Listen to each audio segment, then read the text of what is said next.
এই বর্ষায় আমরা চলে গেছি পুরো পরিবারকে নিয়ে ইলিশ উৎসবে সুন্দরবনে। সেখানে যেরকম জমি ইলিশ খাওয়া আর নানা রকম বন্য প্রাণীদের সঙ্গে আলাপ, আর রয়েছে প্রকৃতির সৌন্দর্য।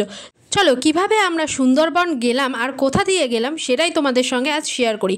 আমরা কিন্তু রাত 3:30টার সময় অটো করে চলে এসেছি হাবড়া স্টেশনে। হাবড়া থেকে লোকাল ট্রেনে করে চলে এসেছি কিন্তু শিয়ালদার। আমি যেহেতু প্রথমবার কোনো জায়গায় ঘুরতে যাচ্ছি তাই ভীষণ এক্সাইটেড, আর তার সঙ্গে নিয়ে যাচ্ছি আমার মা, মাসি, দাদা, বৌদি, বুড়ি, পিসি, সবাইকে নিয়ে যাচ্ছি, তাই আনন্দটা কিন্তু একটু আলাদাই হচ্ছে। চলো আমরা এখানে কিন্তু কথা বলতে বলতে চলে এসেছি কিন্তু শিয়ালদা থেকে কিন্তু এখন আমরা ধরে নেব ক্যানিং লোকাল।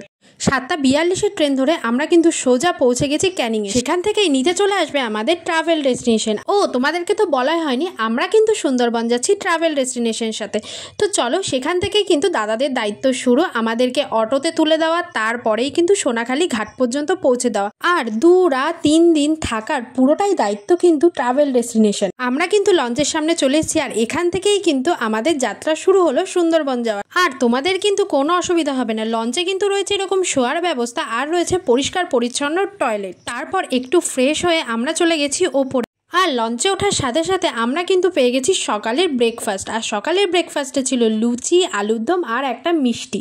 আর তারপর হাতে চলে এলো গরম গরম চা। এখানে যখনই চায়ের কথা বলছে তখনই কিন্তু চা চলে আসে। আর তারপরেই কিন্তু চলে এলো ওয়েলকাম ড্রিঙ্কস। সুন্দরবন ঘুরে দেখবো আর জমিয়ে খাওয়া দাওয়া করবো না তাই কখনো হয়? একের পর এক খাবার কিন্তু আমাদের হাতের সামনে চলেই আসে। এবার কিন্তু চলে এলো লোটে মাছের পকোড়া। লোটে মাছের পকোড়া এক কামড় দিয়ে সামনের প্রকৃতির সৌন্দর্য দেখতে দেখতে আমরা চলে আসলাম গোসাবা। সেখান থেকেই চলে গেছি আমরা হ্যাভেলটন বাংলোয়। সেখানে কিছুক্ষণ ঘুরে ছবি ভিডিও তুলে তারপরে চলে গেছি কিন্তু রবীন্দ্রনাথ ঠাকুরের বেকন বাংলো। বেকন বাংলোয় ঢুকতে গেলে কিন্তু 10 টাকা করে টিকিট। সেখান থেকে আমরা টিকিট কেটে তারপরেই কিন্তু ভেতরে ঢুকলাম। ঢুকেই দেখি কিন্তু সামনে ফোয়ারা, তারপরে ভিতরে ঢুকেই দেখলাম একটা বাংলোর পাশেই দেখলাম 2টো স্ট্যাচু রাখা, একটা হলো রবীন্দ্রনাথ ঠাকুরের আর একটা হলো হ্যাভেলটন সাহেবের। তো বাংলোটা ঘুরে আর এত সুন্দর প্রাকৃতিক দৃশ্য দেখে আমার তো খুব ভালো লাগছে। তারপরেই কিন্তু চলে এলাম আমরা লঞ্চে যেহেতু আমাদের যেই ঘাট দিয়ে নামিয়েছিল সেই ঘাটে আর ওঠায়নি। বেকন বাংলোর পাশেই আর একটা ঘাট ছিল, সেখান দিয়ে আমরা লঞ্চে উঠে গেছি। আর লঞ্চে উঠেই চলে এসেছিল কিন্তু দুপুরের খাওয়া দাওয়ার।